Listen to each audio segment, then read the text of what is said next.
Il-katekezi tagħna llum eżisti jsir inkomplu hekk nitkellmu nirriflettu naqsam magħkom ftit ħsibiet dwar il-fatt li Ġesu ġi jurina jirrivelanna il-kelma propja rivelazzjoni li tfisser tneħħi l-velu. Ġi jurina il-wiċċ vera tal-Alla li huwa missierna. U rajna li dan eżisti biex jurina il-wiċċ tal-Alla l-missier u biex jurina kif aħna nkunu wliedu. Urina li aħna nkunu wliedu fil-fatt kif Ġesu l-iben il-kbir aħna rridu nkunu bħalu.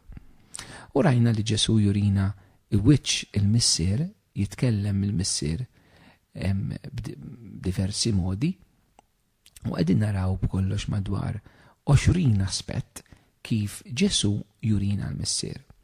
L-ewwel ma rajna kif Ġesu jsejjaħ il-Alla bħala missier, Abba.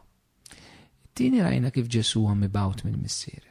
Tielet li Ġesu huwa konxju mill-fiduċja tal-missier fih. Ir-raba' li Ġesu jgħix bil-missier. Il-ħames li Ġesu huwa maqut ħaġa waħda mal-missier. Is-sitta li Ġesu maqut mal-missier fid-tbatija. Is-seba' Ġesu jitkellem mal-missier. It-tminja Ġesu jħobb il-missier billi jagħmel rida tiegħu. Id-disa' Ġesu jagħmel dak li jara l-missier jagħmel. L-10 Ġesu jgħid dak li jisma' l-missier jgħid. 11 il-kelma tal-missier iddaħlu fil-ħbiberija mad-dixxipli tiegħu. 12 Ġesu jitkellem dwar il-missier. 13 Ġesu ma jkeċċel ħadd li l-missier jibatlu.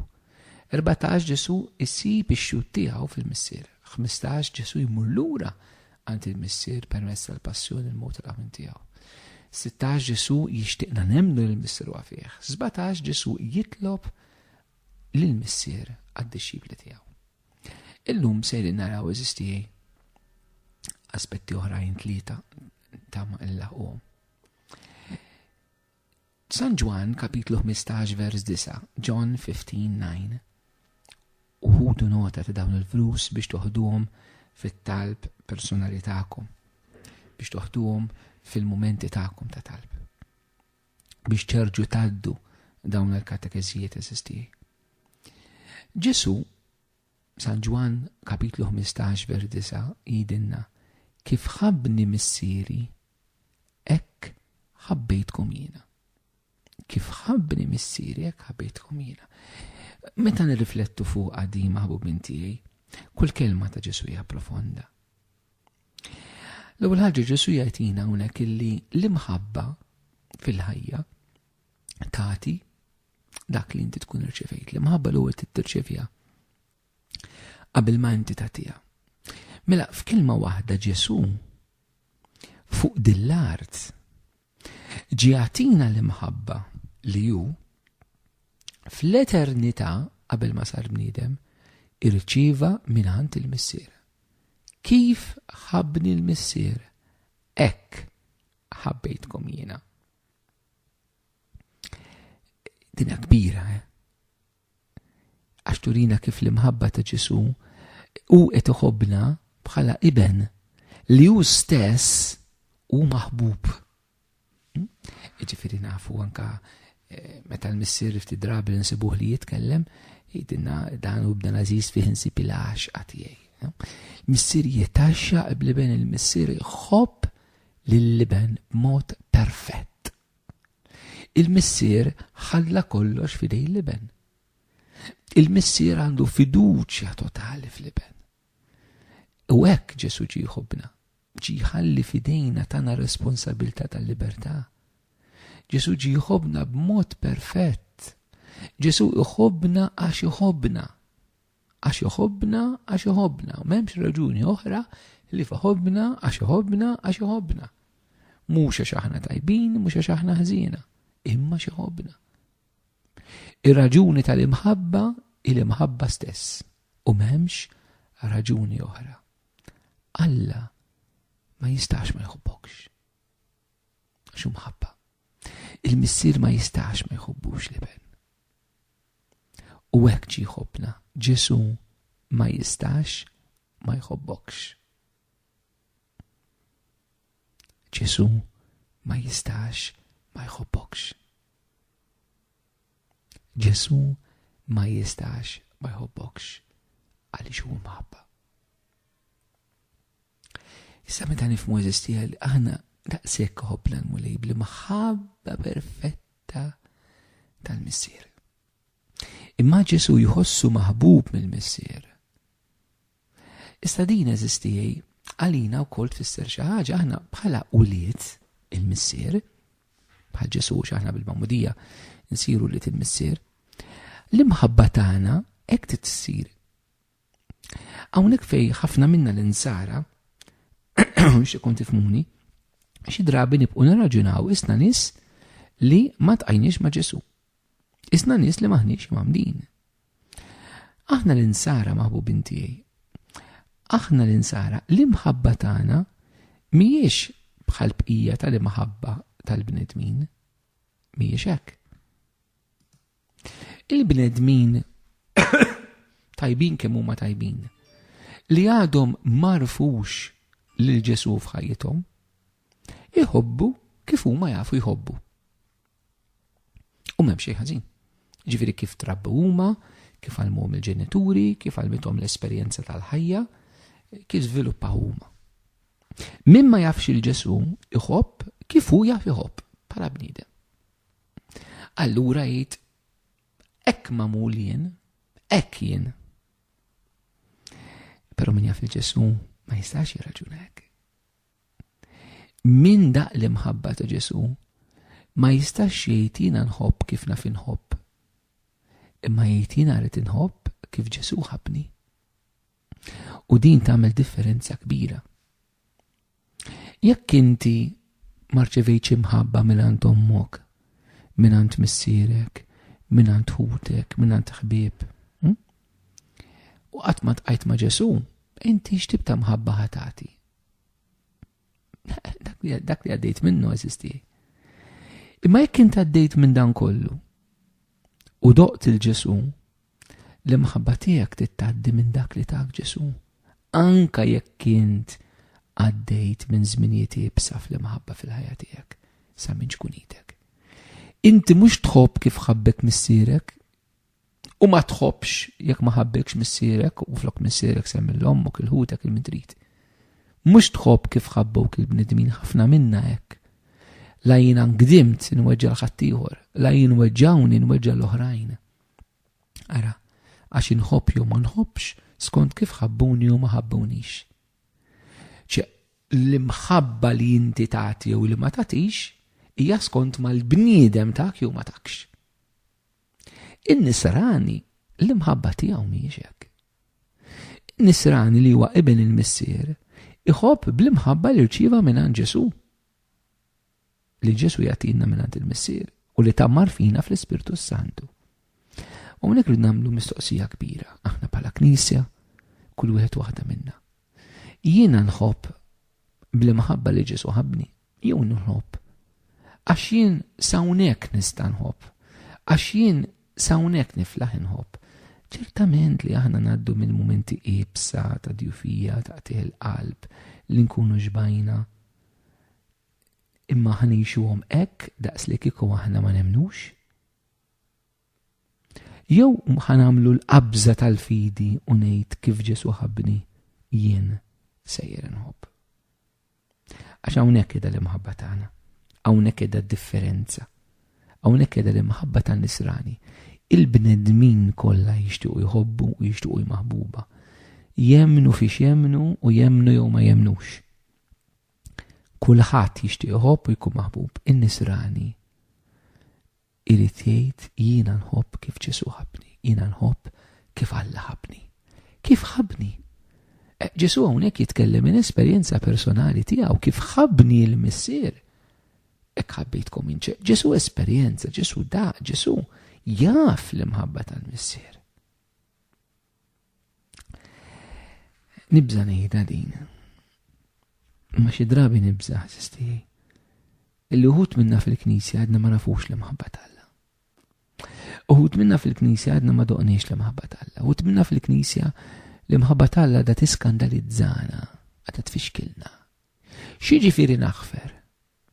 U Ġesu ħafer għax kien Alla. Fuq is-salib jien m'iniex Kristu, kemm ngħidu dawn l-irżijiet. Int m'intix Ġesu, ma Ġesu jammar fik. Bil-Magħmudija. Ġesu dak l-Ispirtu Santu, dak li int m'intix kapaċi tagħmel, tista' tħalli l-Alla jagħmlu fik. Eżisti, aħna l-insara nabżu netlu fil-font ta' dak li aħna. Għanna bżon netlu fil-font tal-misteru ta' Ġesu li aħna nejxu. Għanna bżon netlu fil-font ta' dan Kristu. U nifmu l-misteru kbir li għammar fina. Aħna għajn li d-dinja mandiex.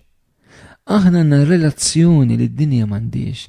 Aħna għanna arfin li d-dinja mandiex, u da mux biex nikritika u d-dinja ma biex naqdu li d-dinja. Aħna għanna mħabba li d-dinja mandiex. Imħabba li d-dinja tista' tabbuża minna, tista' tikkalpesta, tista' tgħidlek li jintiblaħ, tista' titħaqbik, tista' twaqqek ċaj, tista' tarmik. Imma l-imħabba ta' Ġesu hija akbar minn dan kollu. U allura anke meta l-Kristu d-dinja mletlu hekk, Kristu baqa' jħobba. Sal-aħħar. Irid iħobba kif il-Missier ħabbu. Mod perfett. L-imħabba tagħna bħala nsara konxi dal-punt li iktar nixtieq nenfasizza. Aħna nirraġunaw bħad-dinja għax jienek mamul, jew tgħid jienek mamul, imma Kristu jista' jaġinni differenti. Kristu jista' tindik l-imħabba li jien m'għandix għal marti, għal żewġi, għal uliedi, għal min weġġani, għal min tradini. Jew tagħmel bħad-dinja tingħala għax inti mweġġa. Mimma jemminx jeħlem. Min jemmen bati li kitbatija tal-uġieħet tradimenti l-weġati, ma bati li mulejtini l-imħabba tiegħek. Ħanħobb kif inti tħobb. Mhix faċli. Però mhix impossibbli. Diffiċli iva, imma impossibbli le. It-19 il-ħaġa sistijaj li Ġesu jitkellem il-Missier allura dejjem nerġa' ngħid irridu aħna ngħixu bħal mulej bil-qawwa tal-Ispirtu. Ġesu jibatna bħalma l-Missier bat lilu. F'San Ġwan kapitlu 20 vers 21, John 20:21, Ġesu jgħidilhom hekk l-apostli meta jgħidilhom islim għalikom. Kif il-Missier bat lili, hekk jien bat lilkom. Mela qabel qallhom kif ħabbni Missier jekk ħabbejtkom jien. Issa qed jgħidilhom kif il-Missier bat lili jekk qed nabatkom jien. Araw, Ġesu dejjem iridna nkunu miegħu kif huma l-Missier. Mela Ġesu nerġa' ngħidha, Ġesu jridna miegħu kif hu kien mal-Missier. Mela Ġesu jsir l-ideal tagħna. Mela l-Ispirtu Santu lilna irid jagħmilna bħal Ġesu. L-Ispirtu Santu lilna irid jitrasformana f'Ġesu. L-Ispirtu Santu irid inissel fina l-awareness, il-consciousness, l-arfin profond ta' Kristu biex inkunu maqudin miegħu u nkunu bħalu. Sawek Ġesu qed jgħidilna kif il-Missier bat lili hekk jiena bat lilkom. Ġesu huwa l-ewwel apostlu qabel it-12 l-apostli. L-ewwel apostlu huwa Kristu. Kristu li huwa l-apostlu tal-Missier. Kristu li huwa il-mibgħut. Ġesu huwa il-mibgħut tal-Missier. U aħna il-mibgħuta ta' Kristu. Għara eżistijaj, l-imħabba Ġesu li jħoss li għaf l-Missier ħobbu, miex imħabba li tagħlaq il-Ġesu u l-Missier fir-relazzjoni ta' bejnietom, imma hija mħabba li tibat. Aħna eżistijaj, m'għandniex relazzjoni mal-mulej biex ninagħlqu fiha. Neħdu gost nitolbu, neħdu gost il-prayer meeting, neħdu gost il-komunità, neħdu gost il-knisja, neħdu gost il-festa, neħdu gost l-adorazzjoni, neħdu gost fil-liturġija, neħdu gost fil-rożarju, m'hemm xejn ħażin. Imma Ġesu ma jridx jalaqna hemmhekk. Fil-mument tal-intimità u tal-imħabba, ma minn hemm issa jrid jibatna għaliex għax hu li kellu din l-imħabba u l-intimità mal-Missier fl-eternità propju joħroġ minna biex nitkellmu hekk. Bħala bniedem, isir bniedem, għax huwa il-Missier jibatu l-imħabba illi tibatek għand l-oħrajn. Aħna l-intimità tagħna mal-mulej mhu speċjali fil-qudies, fl-Ewkaristija, fit-talb, fil-qari tal-Bibja, fir-Rużarju. Tittibatna, tittiftaħna għand l-oħrajn. Ġesu jrid jibatna. Issa, il-Missier bat il-Ġesu. Batinna the best. Batinna aħjar. Fl-Antik Testament batilhom il-Mosè, batilhom il-mħalfin, batilhom il-profeti, batilhom il-patriarki. Fil-milja ta' żmien batinna l-ibnu. ma jistax jibatilna ħadd aħjar minnu. Ħbib tiegħi, Alla meta jħares lejk u jibat lilek, hekk jgħidta? Ma nistax nibgħat il-ħadd aħjar minn dan. Għal kull wieħed u waħda minna jgħidha. Id-differenza li Ġesu ma kienx hemm aħjar minnu għax kien perfett kien Alla. Aħna m'hemmx aħjar minna, mhux għax aħna l-aħjar, imma Ġesu jagħmilna l-aħjar. Għax b'Ġesu fina aħna tal-ġenn. Meta jibat lilek, umanament ħanejda, kun gburi, il-muleri tjużak, qed jibatek. Tħallix id-dinja tuqqek ċajt u ġilek tħossok li inti jiblaħ. Għaliex il-mulej jibatek, tagħmel affarijiet żgħar, forsi trozza li fuq tal-linja. Forsi tgħid talba qabel l-ikel waqt meta tikol f'restorant. Forsi qiegħed fi skit tistenna tal-linja ġejja titlob rużarju. Forsi ma tuħux sem fi kliem u diskors għand tal-ħaxix, għand tal-grocer, il-supermarket, f'diskors fuq in-nies. Forsi li tagħmel għatta karità, forsi li s-suq ma toffendix il-ħadd ieħor li jsuq bladdoċ madwarek u tkun eżempju tajjeb inti. Mulej qed jibatna f'daw ċirkostanzi li d-dinja xi drabi ta' minna isna boloħ għax ma taċċettax. Imma inti mibawt. Int fil-griżma tal-isqof irċevejt missjoni. Int mibawt. Aħna l-qassisin, l-sfijiet, għanna missjoni partikolari, manka l-mizzawġin mibawtin, kull mammet u mibawt.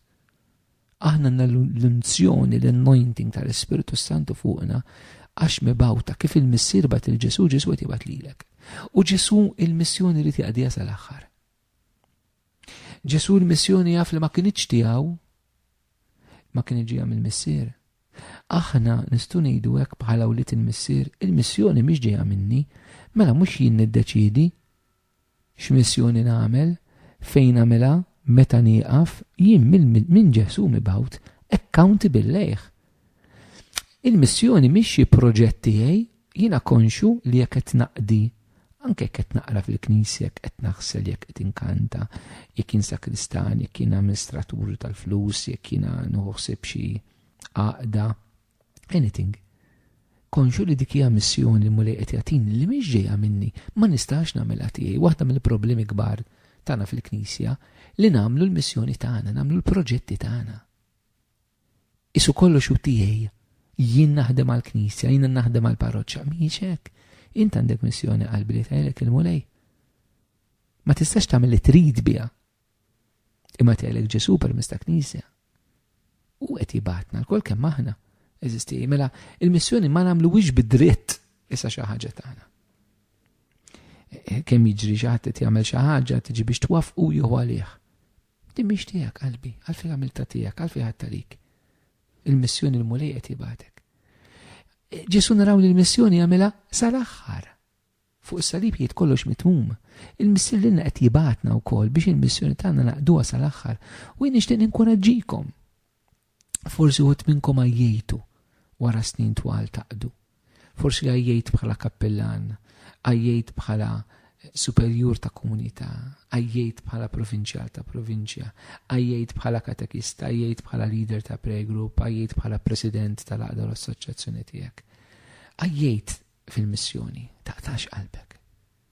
Ġesu għajjen kif kien iltaqa' mas-Samaritana.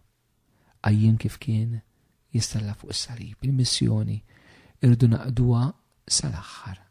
Sakemm ġenwinament nistgħu naqduha. Meta mhux possibbli. Però ma nġedux l-armi malajr. Ġesu jibqa' jaqdija sal-aħħar il-missjoni. U hekk nixtieq nagħmel kuraġġ il-min forsi bħalissa fil-missjoni tiegħu għaddej meqtieħ ta' qalb, il-mulej qed jibatek. Ġesu jaqdi l-missjoni tiegħu fuq is-salib anka meta ma jarax frott. X'kien il-frott li Ġesu ra fuq il-Kalvarju ta' tbatija kollha tiegħu? Marija, disċipl maħbub, u 4 nies oħra. Toddhom fuq il-ġixidej, jekk naqraw deskrizzjoni tal-Vanġelu. Dak kien il-frott li mulejra. Dawk li l-iktar pretenda forsi minnhom il-frott tal-qudem l-apostli. Kemm xi drabi jiġrilna x'ma narawx frott naqtaw il-qalb, imma rridu nismu dil-kelma kif il-missier bat li jien qed nibatek. jien qed nibatek Rose, jien qed nibatek Joe, jien qed nibatek sister, jien qed nibatek father, jien qed nibatek jien. Kun fidil lejja, għaqdi din missjoni sal-aħħar, kompliha, kuraġġ, taqtax qalbek, jiena miegħek. Mal-missjoni mhix tiegħek. Jiena miegħek, mal-missjoni mhix tiegħek. Hija tiegħi. Kuraġġ maħbubin tiegħi. Jew naqdu l-missjoni tagħna minnu ġenitur dija sal-aħħar, minnu qassis, minnu patri, soru dija sal-aħħar. U għamel kuraġġ, immaġina qed li kiena nafek, Grek nafek. Aqdi l-missjoni sal-aħħar. Kuraġġ. U l-aħħar ħaġa li nixtieq nagħlaq biha eżisti dwar Ġesu kif jitkellem il-missier u bħala ħeben u xjuri dwaru dwarna. San Ġwan chapter 20 verse 17. Meta Ġesu lil Madalena jgħidilha la tmissnix għax għadna ma tlajtx għand il-missier. Imma mur għand ħuti u jgħidilhom li se nitla' għand missieri u missierkom, Alla tiegħi u Alla tagħkom. Hawnhekk meta Ġesu qed jitkellem il-missier qed jagħmel lilu nnifsu bħala ħuna, issa dan huma Kristru xoxt. Missieri u missierkom, Alla tiegħi u Alla tagħkom. Kbira din, missieri u missierkom. Ġesu qed jgħidilna d-dedi tiegħi, l-abba tiegħi u l-abba tagħkom. Wow, jekk nifmuha. L-istess missier ta' Ġesu.